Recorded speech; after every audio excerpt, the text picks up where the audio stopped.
आज तक रेडियो सुनता है सारा जहां।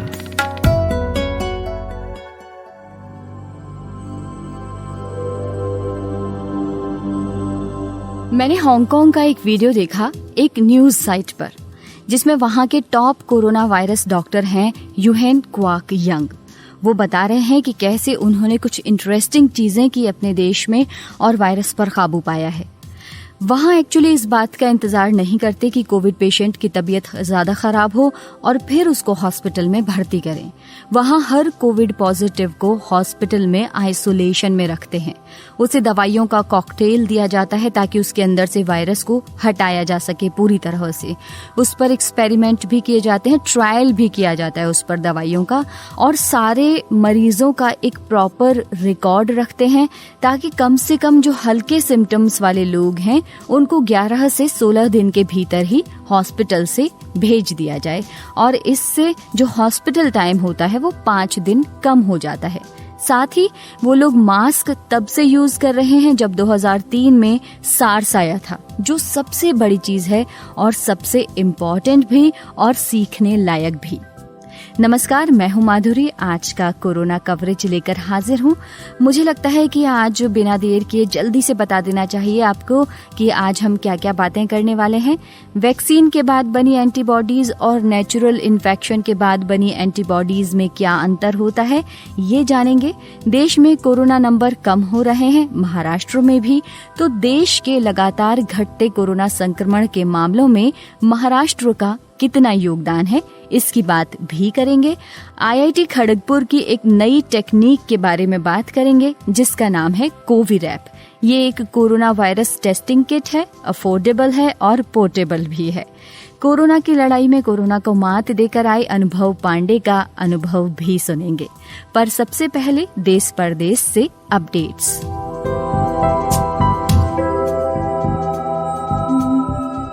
पिछले 24 घंटों में कोरोना वायरस के 54,366 नए मामले सामने आए हैं। इसी के साथ भारत में कोविड-19 के कुल मामलों का आंकड़ा 77,61,312 पहुंच गया है। सीरम इंस्टीट्यूट ऑफ इंडिया दुनिया भर में 5 कोरोना वायरस वैक्सीन की 10 करोड़ खुराक तैयार कर रहा है, जिसमें CEO आधार पूनावाला ने कहा है कि 2021 की शुरुआत तक हर तिमाही में कम से कम एक वैक्सीन लॉन्च करने की योजना बनाई गई है। Drug controller general of India ने भारत बायोटेक की कोरोना वैक्सीन के तीसरे चरण के ट्रायल की इजाजत दे दी है। इलाहाबाद हाई कोर्ट ने घर से बाहर निकलने वाले लोगों के मास्क न पहनने पर सख्त रवैया अपनाया है। कोर्ट ने कहा है कि कोई अगर ऐसा नहीं करता है तो उसके खिलाफ कानूनी कार्रवाई की जाएगी। फ्रांस में संक्रमण के 9,99,000 से ज्यादा मामले हो गए हैं। 24 घंटे में 41,622 मामले मिले। इसके तुरंत बाद प्रधानमंत्री जीन कैस्टेक्स ने नाइट कर्फ्यू बढ़ा दिया है। वहीं ग्रीस में 822 नए केस मिले हैं। राजधानी एथेंस समेत ज्यादा रिस्क वाली जगहों पर रात में कर्फ्यू लगाया जाएगा। नाइट कर्फ्यू का समय 12:30 बजे से सुबह 5 बजे तक होगा। सर्वर से डेटा चोरी होने के बाद दवा कंपनी डॉक्टर रेड्डीज लेबोरेटरीज ने दुनिया भर में अपने प्लांट बंद कर दिए हैं। कंपनी को कुछ दिन पहले ही रूसी कोरोना वैक्सीन के ट्रायल की मंजूरी मिली थी। कोरोना वायरस के बढ़ते मामलों और गंभीर स्थिति को देखते हुए अमेरिका ने कोविड-19 की जांच चिकित्सा में रेमडेसिविर को शामिल करने का फैसला किया है। यही दवा अमेरिका के राष्ट्रपति डोनाल्ड ट्रंप को दी गई थी और रूस द्वारा विकसित की गई स्पुतनिक 5 वैक्सीन भारत के 100 वॉलंटियर्स पर टेस्ट की जाएगी। DCGI ने इसी के साथ डॉक्टर रेड्डी लेबोरेटरीज को टेस्ट कराने के लिए इसकी मंजूरी दे दी है। हालांकि टेस्ट किस दिन और किस वक्त होंगे ये कंपनी तय करेगी।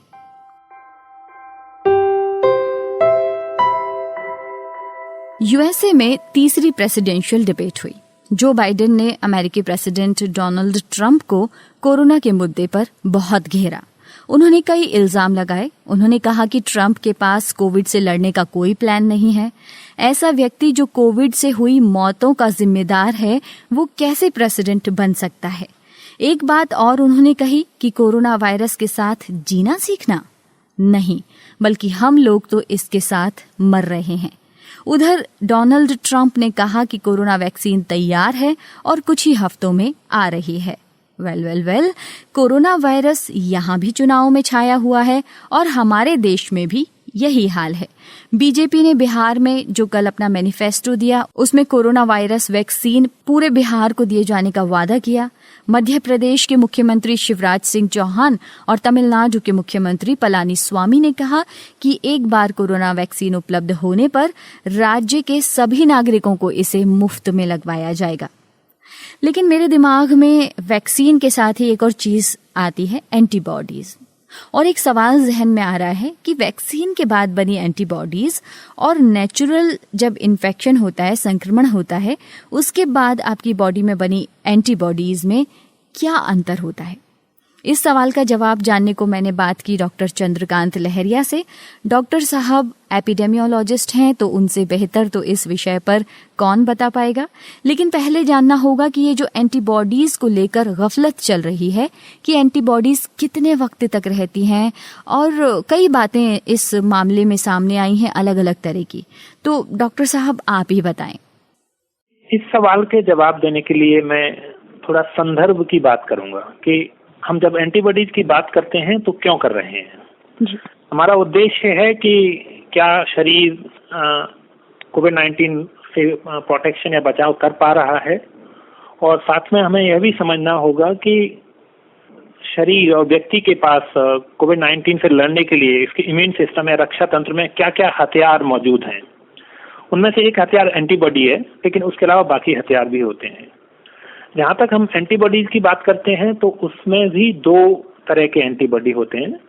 एक जो कोई भी इन्फेक्शन होने के बाद तत्काल बाद बनना शुरू होते हैं, उनको IgM बोलते हैं, और दूसरे एंटीबॉडी जो करीब 1 से 2 सप्ताह बाद बनना शुरू होते हैं, जिनको IgG एंटीबॉडी बोलते हैं। आपने जिन एंटीबॉडीज की बात की और ज़्यादातर सीरो सर्वे में जिस एंटीबॉडी को डिटेक्ट किया जाता है और जिनको मापा जाता है, वो IgG एंटीबॉडी होते हैं।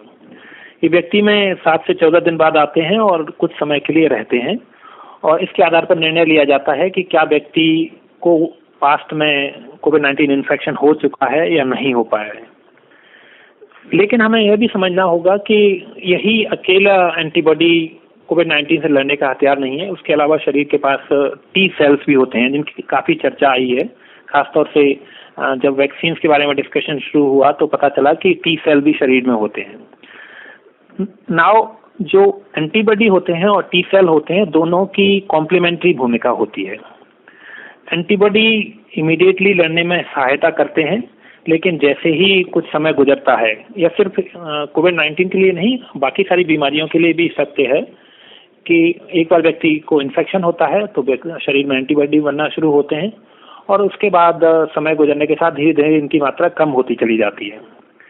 बाकी बीमारियों में देखा गया है कि एक बात कही जाती है, वो होता है प्रोटेक्टिव लेवल ऑफ एंटीबॉडी, जो डिफाइंड होता है कि इतना लेवल ऑफ एंटीबॉडी होना चाहिए तो व्यक्ति सुरक्षित रहेगा। जैसे हेपेटाइटिस की बीमारी में ऐसा होता है।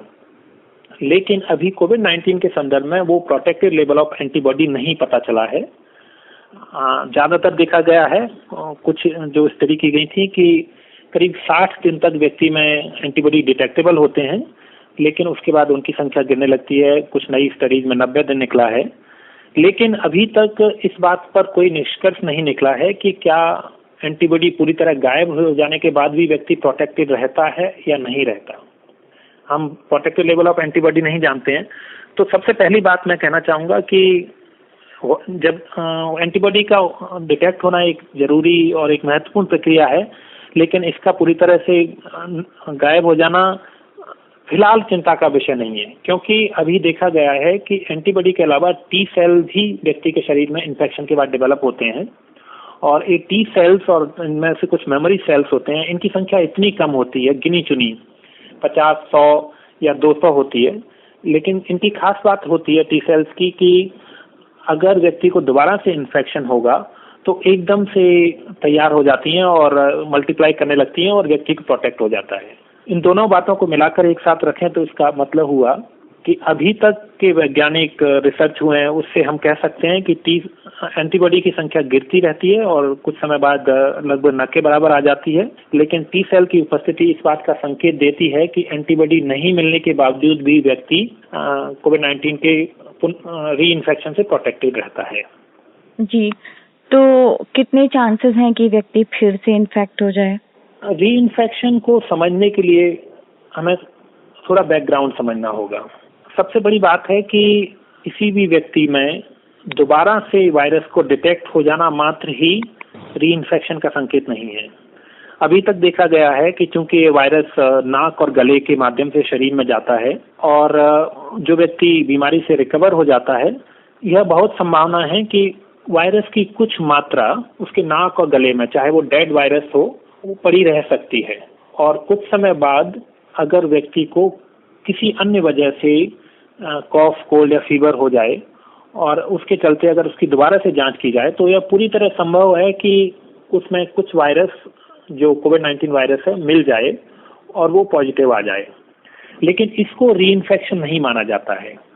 अभी तक जो री इन्फेक्शन की डेफिनेशन है उसके तहत माना गया है कि जब भी व्यक्ति में जांच की जाए तो उस वायरस का जेनेटिक सीक्वेंस किया जाए और दोनों वायरस को जो पहले मिला था और बाद में मिला है का जेनेटिक सीक्वेंस डिफरेंट होना चाहिए।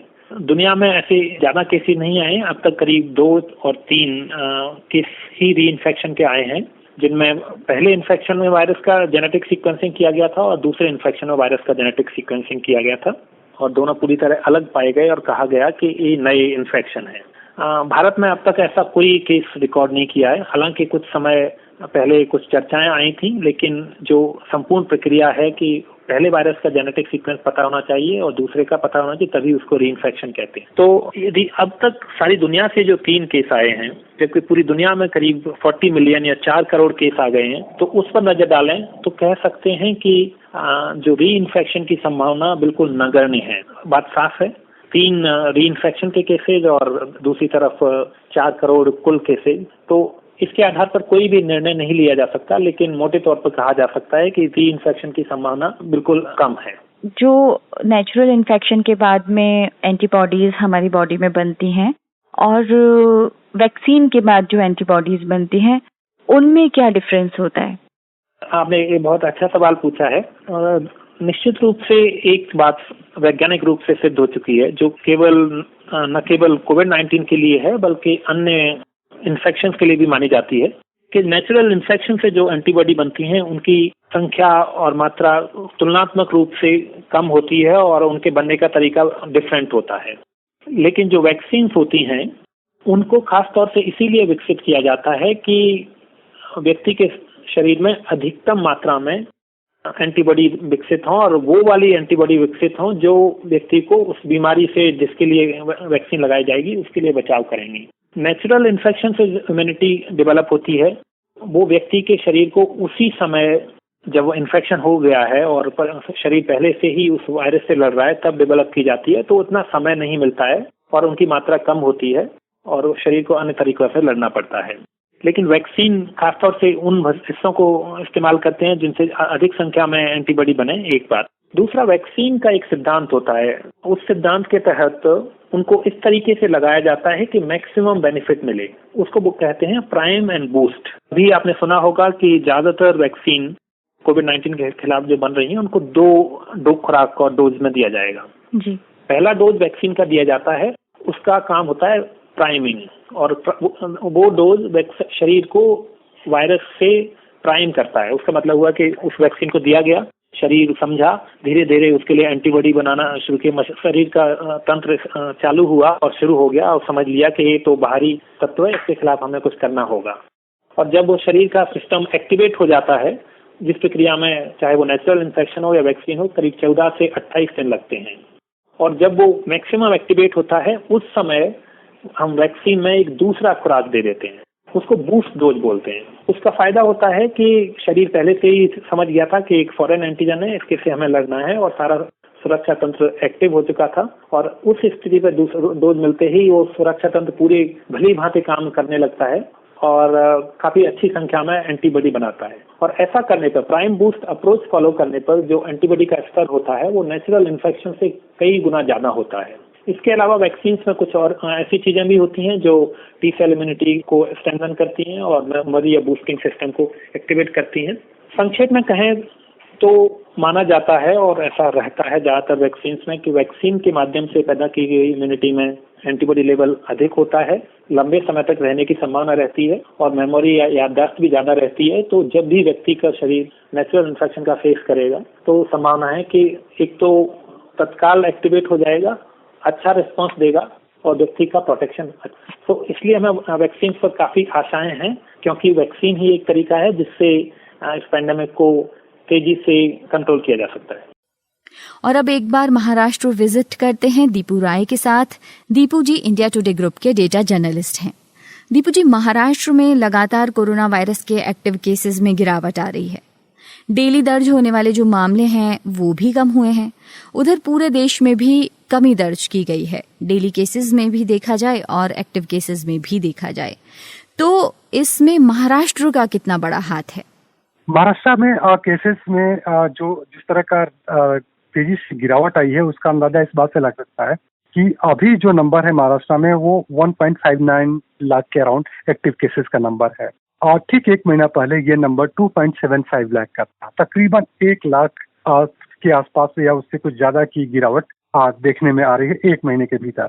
ठीक, अगर इसी को रिप्लिकेट करें, इसी ड्यूरेशन में अगर हम इंडिया की बात करें तो इंडिया में जो अभी केसेस हैं वो 7.15 लाख एक्टिव केसेस हैं। और लेकिन एक महीना पहले यानी कि 22 सितंबर के आसपास आप देखें तो ये केसेस थे, एक्टिव केसेस 9.16 लाख, तो 2 लाख की गिरावट रफली। तो ये इंडिया में जितना 2 लाख की गिरावट आई है एक महीने में और महाराष्ट्र में 1 लाख की गिरावट, तो इसका सीधा अंदाजा लगा सकता है कि इंडिया की कुल गिरावट में तकरीबन आधा योगदान तो अकेले महाराष्ट्र का है। अब ये गिरावट क्यों आई है इस पर एक अलग सा सवाल है, लेकिन सबसे बड़ी बात की जो डे टू डे के केसेस आते हैं तो उसमें जो लेटेस्ट नंबर्स हैं उसमें टॉप 5 स्टेट्स में महाराष्ट्र नहीं है और महाराष्ट्र की जगह टॉप 5 स्टेट्स में एक्टिव केसेस के मामले में केरल ने ले लिया है। करीब 65% cases, 1502 cases active cases record किए गए हैं अकेले केरला में और महाराष्ट्र टॉप 5 में नहीं है। तो ये एक बड़ा इंडिकेशन है कि आखिर महाराष्ट्र क्यों इस तरह से इतना ज्यादा अचानक कैसे गायब हो गया पूरे सीन।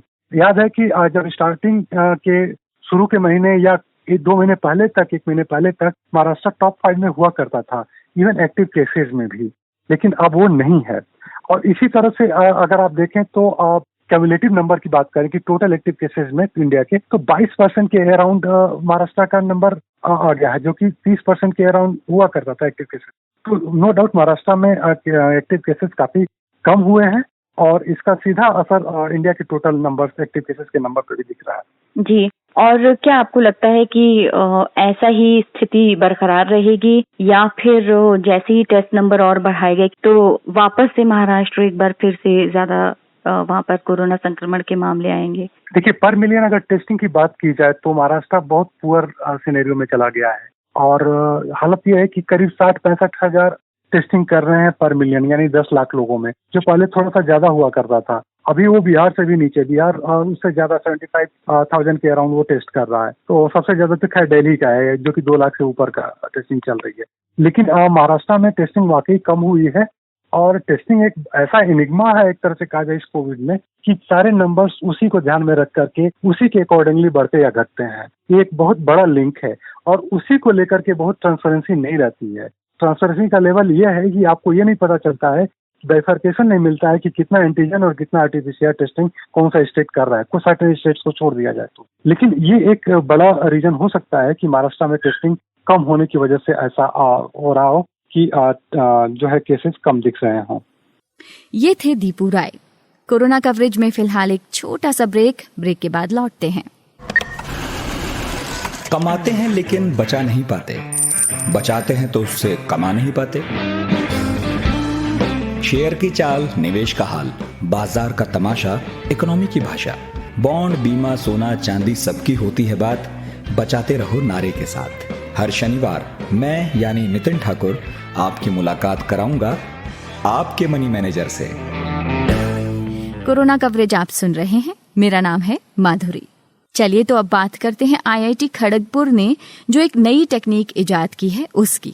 एक नया टेस्टिंग किट बनाया है कोविरैप, जो सस्ता और किफायती है। हालांकि इसके द्वारा किए गए टेस्ट की एक्यूरेसी यानी सटीकता थोड़ी सी कम रहेगी, पर शायद बहुत ज्यादा अंतर ना हो।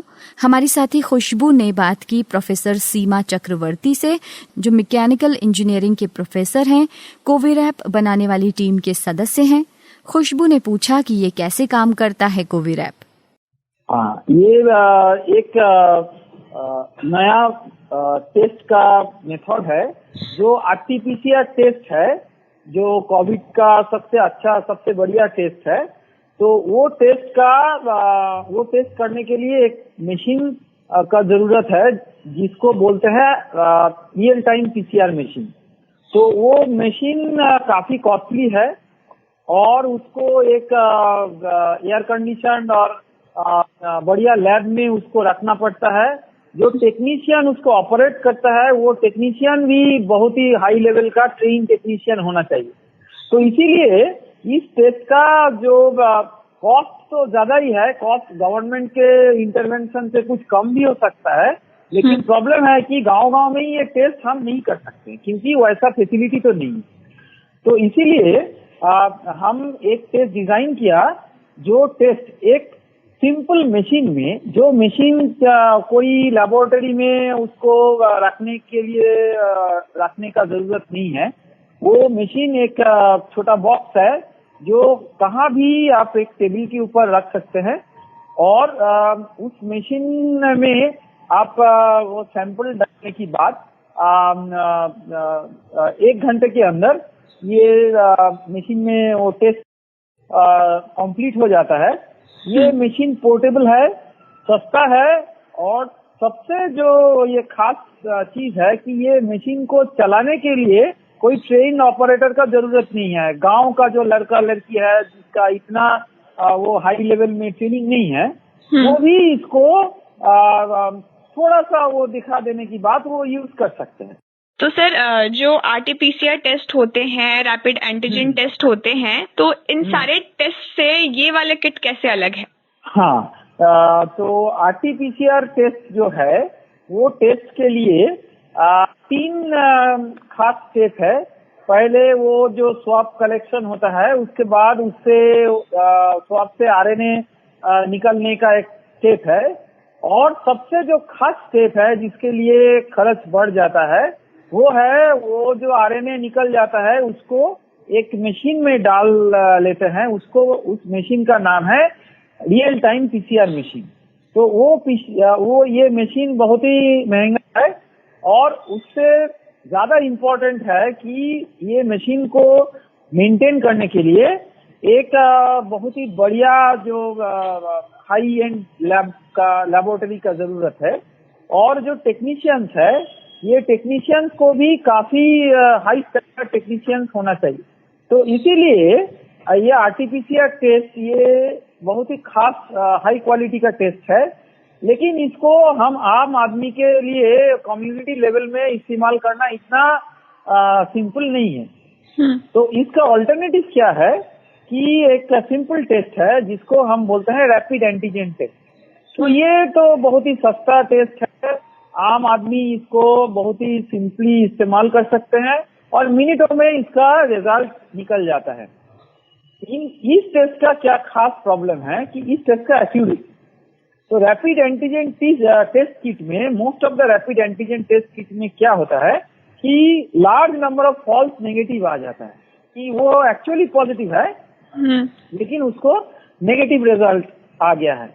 और ऐसा पेशेंट जो है वो उसका फॉल्स नेगेटिव होने से उसको नहीं पता चलता है कि उसको कोरोना वायरस का बीमारी है, तो वो बाहर में मिक्स करता है, मार्केट प्लेस में जाता है। तो ऐसे वो साइलेंटली जो एसिम्प्टोमेटिक पेशेंट है जिसका कोई ऐसा सिम्टम नहीं है, वो ये बीमारी को एक जगह से एक आदमी से दूसरा आदमी तक वो स्प्रेड कर देता है।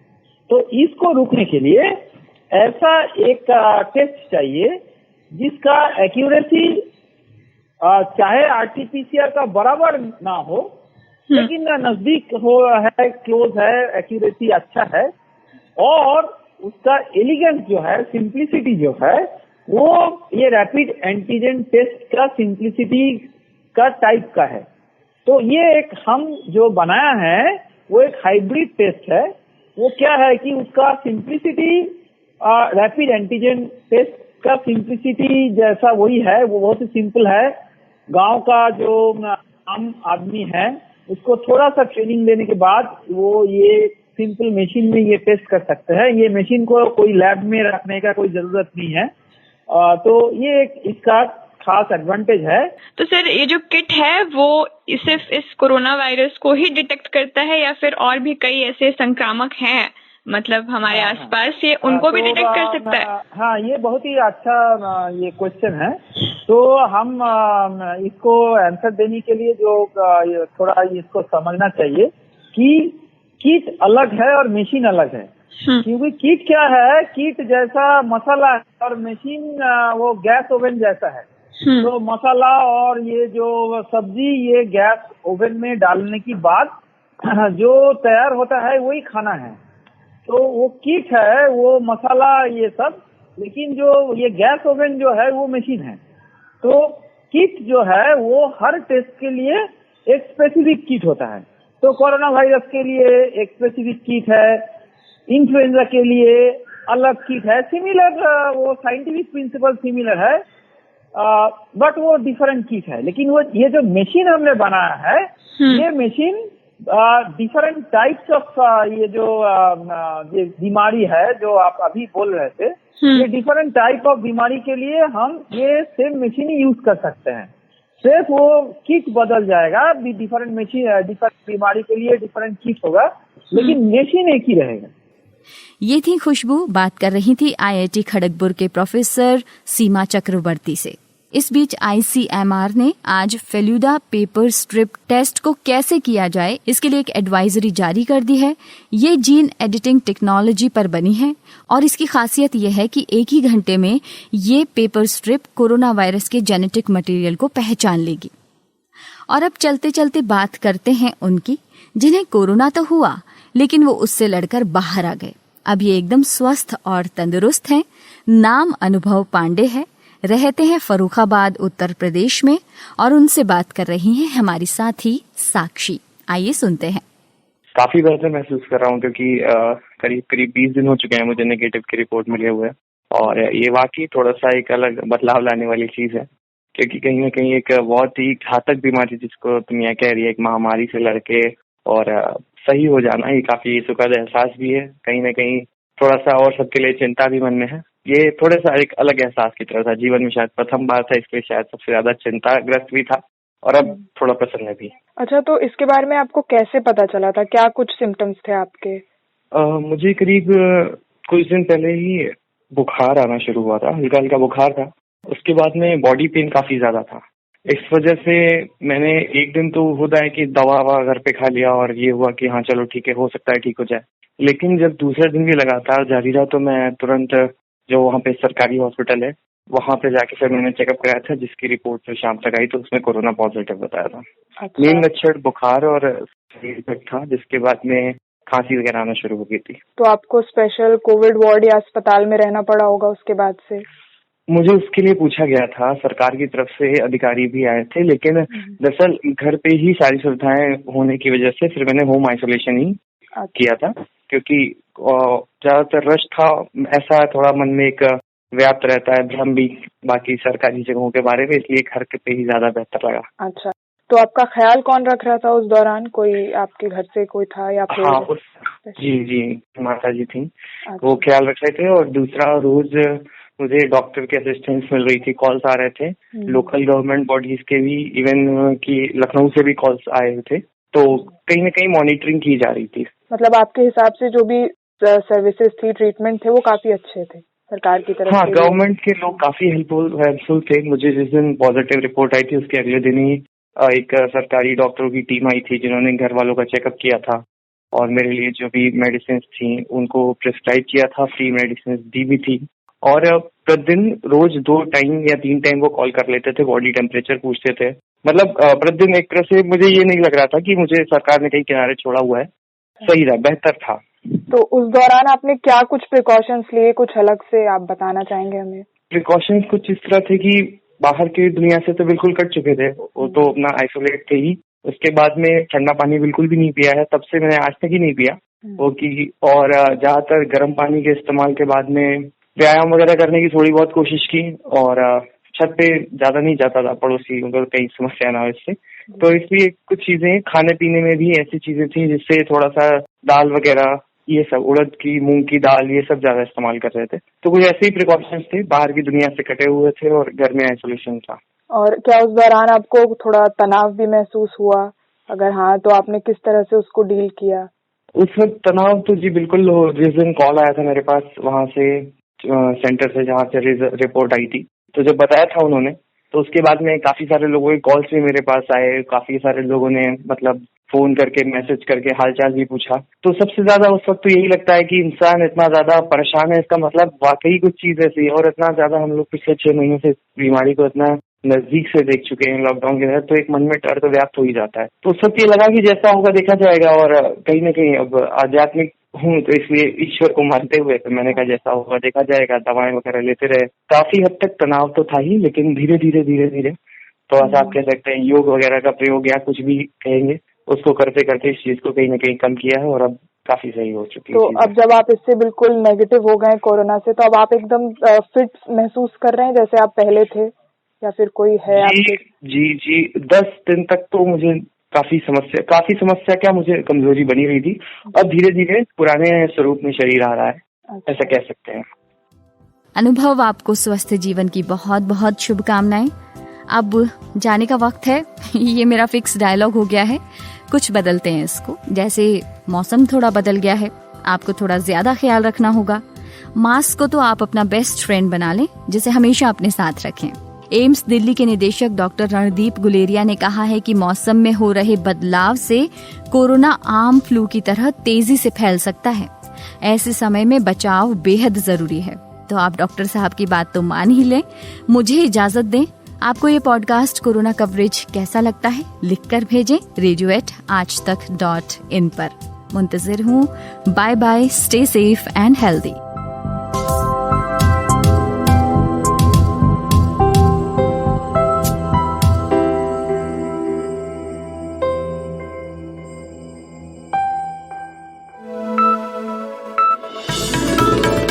खबरों की हलचल और देश विदेश का मिजाज आप सुन रहे हैं आज तक रेडियो।